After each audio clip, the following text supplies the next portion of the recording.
중국에 대한 12가지 놀라운 사실. 당신을 어리둥절하게 만들 것입니다. 중국에는 당신을 놀라게 할 수 있는 용어가 있습니다. 성누. 이 용어는 27살 이상이지만 아직 결혼하지 않은 여성을 지칭합니다. 중국에는 남성이 여성보다 약 3천만 명 더 많습니다. 그런데 왜 남성들은 아내를 찾기 위해 베트남으로 가야 할까요? 그 이유를 알아보고 중국에서만 존재하는 이상한 것들을 탐구해 봅시다. 첫 번째, 중매시장. 중국의 중매시장은 당신이 만날 수 있는 가장 독특하고 매혹적인 전통 중 하나입니다. 이 중에서도 상하이 인민공원의 결혼시장은 특히 독특합니다. 여기서 부모들은 자녀의 동의 없이 공공장소에 모여 자녀의 장점을 손으로 쓴 포스터에 담아 보여줍니다. 이 포스터에는 나이, 키, 학력, 직업, 때로는 재산과 같은 세부 사항이 강조됩니다. 궁극적인 목표는 가족의 기대에 맞는 적합한 배우자를 찾는 것입니다. 전통적인 가치가 잠재적인 신부와 신랑의 개인적 선호보다 우선시됩니다. 이 관습은 가족을 개인의 욕망보다 중요시하는 유교 원칙에 깊이 뿌리내리고 있습니다. 이 전통은 2004년부터 번창해왔으며 상하이와 충칭의 공원에서 열립니다. 시장은 매주 일요일과 월요일 정오부터 오후 5시까지 운영됩니다. 좀 더 간접적인 접근을 선호하는 사람들은 약 $17의 중매기관에 등록할 수 있습니다. 그리고 만약 완벽한 짝을 찾지 못한다면 유명한 예순한 살왕씨가 주최하는 카이펑의 중매 박람회도 있습니다. 그녀의 행사에서는 여성들이 무대에서 자신을 소개하고 남성들은 손을 들어 관심을 표현하며 양측이 관심이 있을 경우 즉시 연락처를 교환합니다. 만약 연결이 성사되지 않으면 거절당한 쪽은 경치 좋은 지역에서 쇼핑할 수 있는 바우처를 받습니다. 61살의 왕씨는 매년 40에서 50쌍의 커플이 여기서 인생의 파트너를 찾는다고 밝혔습니다. 2024년 2월 28일 행사 이후 왕씨와 관련된 주제는 60억 회 이상의 조회수를 기록했고 그녀의 팔로워 수는 3월 15일에 230만 명에서 다음 달 초에는 600만 명 이상으로 급증했습니다. 중매시장은 전통 가족 가치를 보존하려는 깊은 헌신을 드러내는 동시에 남은 여성으로 낙인 찍힌 사람들과 결혼 비용이 급증하는 현실 간의 갈등을 강조합니다. 두 번째, 결혼의 도전. 중국에는 성누, 즉 남은 여성이라는 독특한 용어가 있습니다. 이 용어는 27살 이상이지만 아직 결혼하지 않은 여성을 지칭합니다. 중국에는 약 3천만 명의 남성이 더 있지만 많은 중국 남성들이 아내를 찾기 위해 여행을 떠나는 반면 이 여성들은 여전히 미혼입니다. 많은 도시 여성들이 독립성과 경력을 우선시하며 결혼을 미루고 있습니다. 이 추세는 전국적으로 반영되고 있습니다. 2022년에는 약 630만 쌍만이 결혼을 등록했으며 이는 사상 최저 기록입니다. 결혼 평균 연령은 거의 29세로 상승했습니다. 2000년 이후 태어난 사람들의 이혼율은 거의 57%에 달했습니다. 결혼은 신부 가격, 즉 지참금 때문에 남성들에게 점점 더 어려워지고 있습니다. 이 금액은 약 $1,400에서 $14만 달러에 이르며 상당한 재정적 부담을 줍니다. 2023년 유튜브에서 한 남성이 현금과 금괴로 가득 찬 장갑차에서 프로포즈하는 영상이 화제가 되었습니다. 그 가치는 수백만 달러에 달했습니다. 중국의 지참금 문제는 비극적인 결과를 초래했습니다. 2017년 한 남성이 약 $16,300의 지참금을 내고 빚에 시달리다 결혼식 당일 아내를 비극적으로 살해하는 사건이 발생했습니다. 상하이는 가장 높은 지참금 요구로 유명합니다. 신부의 가족은 집과 거의 $15,000를 요구합니다. 도시 남성에게는 이를 위해 4년을 저축해야 하며 농촌 남성은 12년을 저축해야 합니다. 이 문제를 해결하기 위해 일부 지역에서는 지참금 상한선을 설정했습니다. 예를 들어 장시성의 공이 지역에서는 약 $5,600로 제한하고 있습니다. 천저우에서는 농촌 가족을 위해 약 $11,000, 공무원은 약 $8,500로 설정되어 있습니다. 중국에서 남은 여성의 증가 원인은 무엇이라고 생각하나요? 그리고 그들이 직면한 압박감과 남성들이 지참금 때문에 겪는 재정적 부담에 대해 어떻게 느끼시나요? 아래 댓글로 창의적인 아이디어와 영감을 주는 계획을 공유해 주세요. 세 번째, 돼지를 위한 기술. 중국은 세계적으로 주목받는 혁신적인 양돈 기술을 도입했습니다. 고층 돼지 농장. 이 거대한 구조물은 수천 마리의 돼지를 여러 층의 건물에 수용할 수 있도록 설계되었습니다. 전통적인 양돈 방식에서 혁신적인 변화가 이루어진 것입니다. 가장 인상적인 예 중 하나는 후베이성 애저우에 있는 26층의 돼지 농장입니다. 이 시설은 세계에서 가장 큰 단일 건물 돼지 농장으로 매년 100만 마리 이상의 돼지를 사육하고 가공할 수 있는 능력을 가지고 있습니다. 수직 설계를 활용하여 이 농장은 전통적인 농장보다 훨씬 적은 토지를 차지하며 제한된 농업 토지가 있는 중국에서 공간 효율적인 해결책을 제공합니다. 내부에서는 돼지들이 생애 단계에 따라 다른 층에 배치되며 자동화 시스템이 급여, 폐기물 처리 및 환경 관리를 담당합니다. 이러한 시스템은 인공지능, 빅데이터 및 로봇 기술을 활용하여 돼지의 건강과 생산성을 최적화하고 노동 비용과 환경 영향을 줄입니다. 이 농장에서의 주요 혁신 중 하나는 자동 급여 및 예방 접종을 위한 로봇 사용입니다. 예를 들어 바늘 없는 예방 접종 로봇은 돼지의 기 태그를 스캔하여 돼지를 식별하고 음수에 백신을 섞어 주입하여 인적 개입을 최소화하고 질병 전파 위험을 줄입니다. 축사를 나서는 각 돼지는 약 1,450달러의 상당한 가치를 지니고 있습니다. 중국의 양돈에 대한 헌신은 대단하며 이 나라는 세계에서 가장 많은 돼지고기를 소비하는 국가로 매년 5,300만에서 5,400만 톤을 소비합니다. 돼지고기 가격은 국가의 전반적인 인플레이션을 나타내는 주요 지표로 면밀히 모니터링됩니다. 네 번째, 하루 14시간 공부하기. 중국의 놀라운 학업 성취 뒤에는 강렬하고 끈질긴 성공 욕구가 있습니다. 많은 사람들이 8시간 동안 집중하기도 힘든 반면 중국의 학생들은 종종 하루 14시간까지 공부하며 아침 일찍 시작해 자정까지 이어집니다. 예를 들어 중국의 가장 명문 대학인 칭화대학교와 베이징대학교는 오직 최고의 인재들만이 입학할 수 있습니다. 경쟁이 치열하여 칭화의 합격률은 단지 0.05%입니다. 이는 베이징에서 5,000명 중 1명의 학생만이 들어갈 수 있다는 것을 의미합니다. 더욱 놀라운 것은 칭화대학교의 교복이 국가에서 가장 독점적인 위상으로 여겨져 돈으로는 살 수 없다는 점입니다. 중국을 방문한 많은 외국인들은 자정까지 불이 켜진 학교 건물을 보고 놀라곤 합니다. 그들은 이 건물이 공장인 줄 알았다가 학생들이 여전히 열심히 공부하고 있다는 사실을 알게 됩니다. 중국의 전형적인 학교 하루는 아침 7시 30분에 시작해 오후 5시에 끝나며 이후에는 숙제와 음악, 미술 및 기타 과외 수업을 위한 시간이 이어집니다. 대학 입학 시험이 치러지는 동안 거의 1,300만 명의 학생들이 경쟁하는 가운데 국가 전체가 지원 모드에 돌입합니다. 베이징에서는 800명의 교통경찰이 오토바이를 타고 교통체증에 갇힌 수험생들을 돕기 위해 대기하고 있습니다. 계속하기 전에 여러분에게 10초의 요청이 있습니다. 저희를 도와주실 수 있다면 구독 버튼을 눌러주세요. 여러분의 지원은 저희에게 큰 의미가 있습니다. 대신 저희는 여러분을 위해 이 프로그램을 더 좋게 만들겠다고 약속합니다. 약속할게요. 다섯 번째, 복사하는 기술. 수년간 중국은 세계 기술 분야에서 단순한 모방자라는 평판을 벗어났습니다. 한때 서양의 혁신을 복제하는 것으로 알려졌던 중국은 이제 독창적인 혁신의 강국으로 발전하여 세계를 놀라게 하고 있습니다. 초기에는 중국이 미국의 성공적인 기술을 전략적으로 모방하여 자신의 산업 능력을 빠르게 구축했습니다. 이 관행은 전자 및 자동차 산업과 같은 여러 분야에서 널리 퍼졌습니다. 산자이라는 용어는 처음에는 위조 상품과 관련이 있었지만 이 복사의 시대를 상징하게 되었습니다.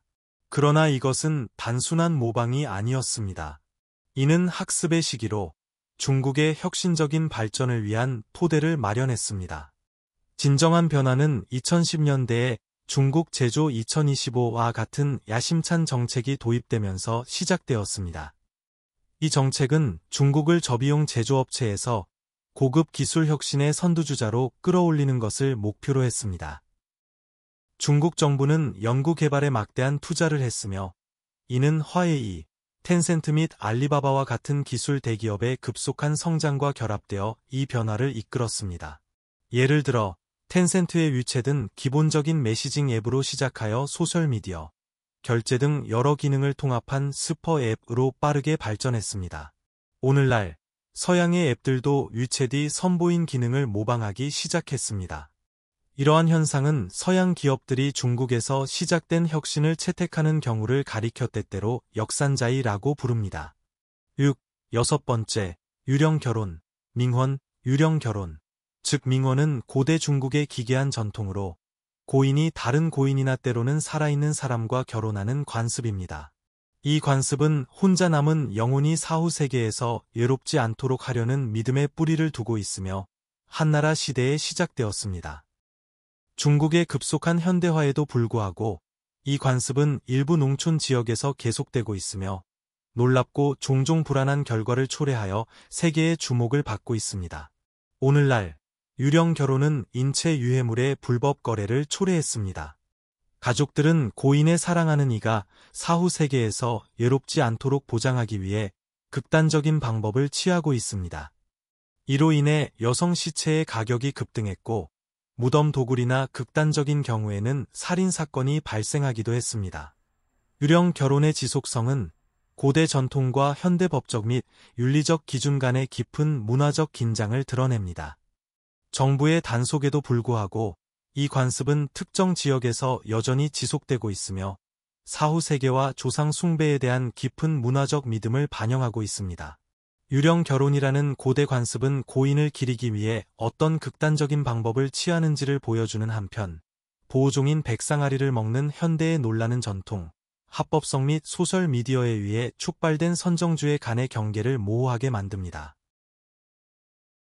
7. 일곱 번째, 상어 고기 먹기 2023년 한 중국 음식 블로거인 티지는 그녀가 백상아리를 요리하고 먹는 영상을 공유하면서 세계적인 논란을 일으켰습니다.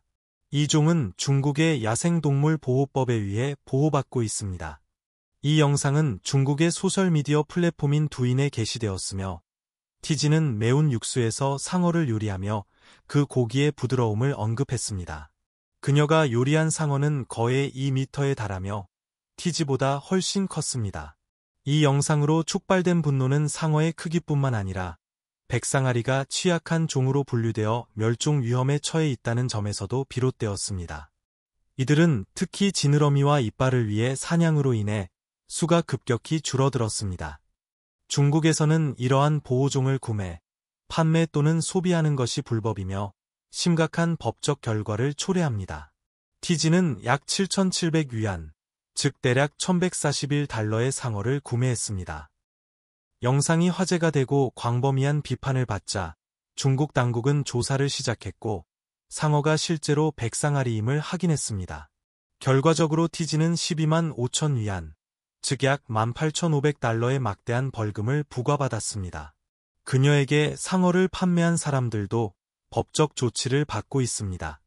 이 사건은 야생 동물 보호의 어려움을 강조할 뿐만 아니라 극단적인 콘텐츠가 소셜미디어에서 어떻게 큰 주목을 받을 수 있는지를 보여줍니다.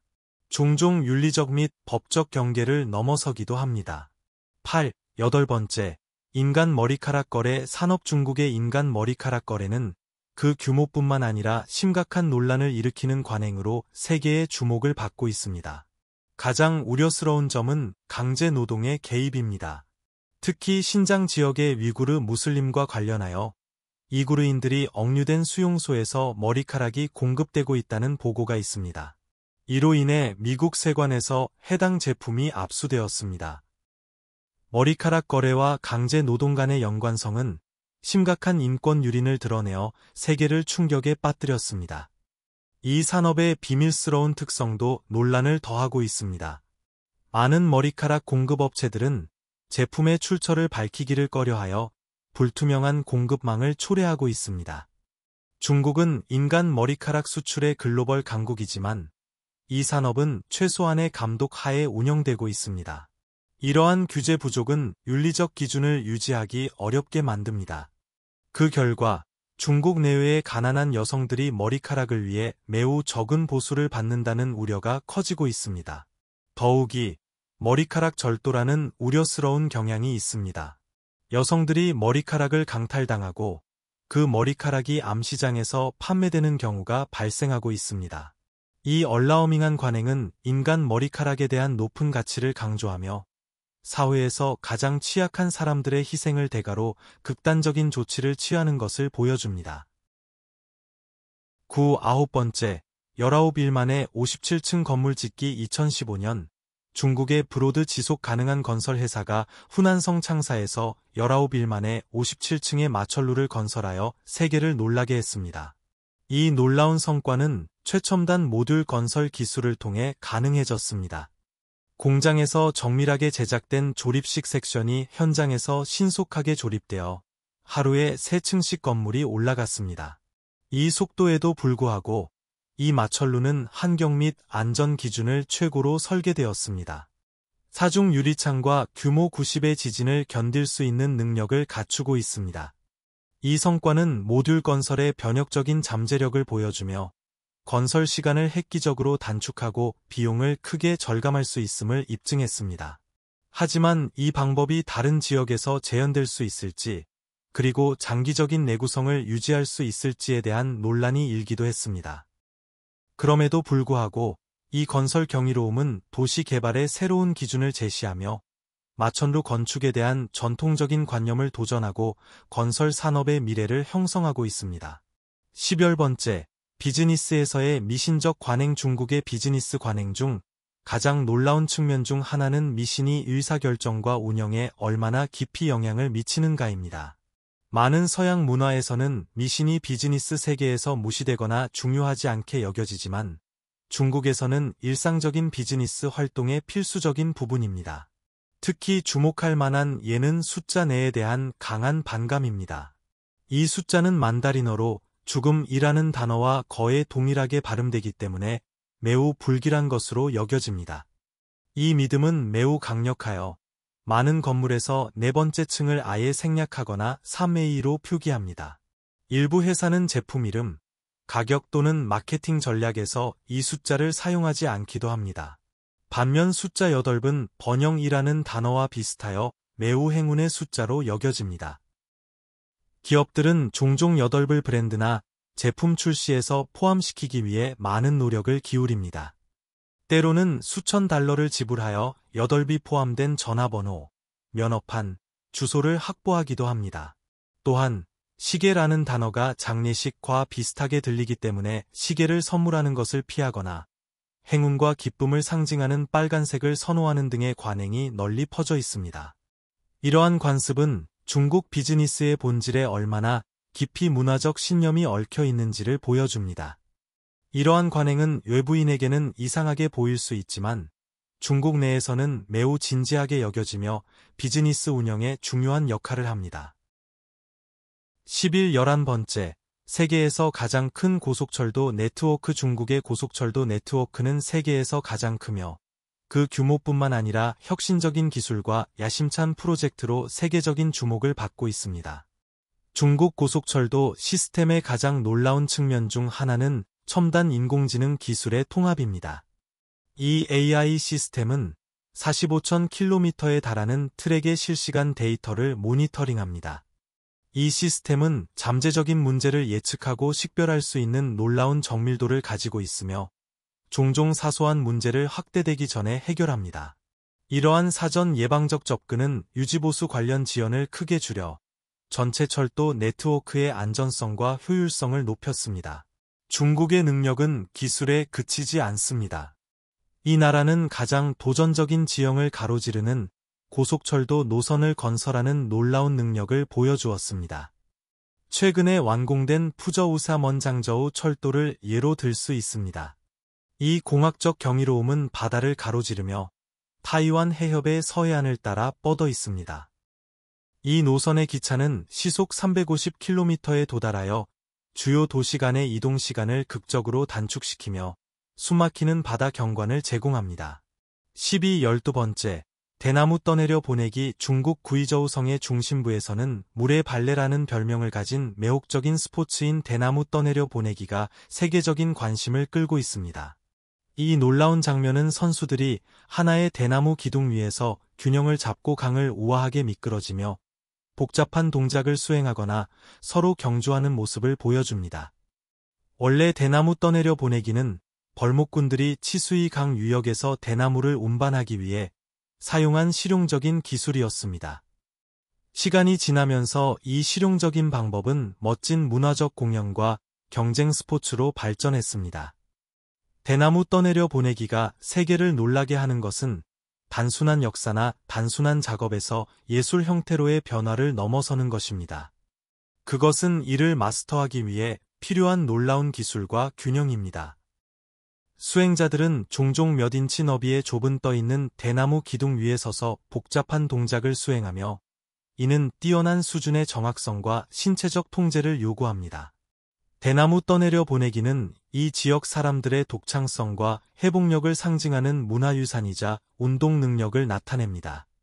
마무리. 오늘의 영상이 마음에 드셨다면 좋아요를 눌러주시고 글로브고 채널을 구독하는 것을 잊지 마세요. 여러분의 지원은 저희에게 큰 의미가 있습니다. 지금 화면에 나타나는 영상을 클릭해보세요. 여러분은 그 콘텐츠를 사랑하게 될 것입니다. 다음에 어떤 나라를 다뤘으면 좋겠는지 아래 댓글로 알려주세요. 시청해주셔서 정말 감사합니다. 다음 영상에서 만나요.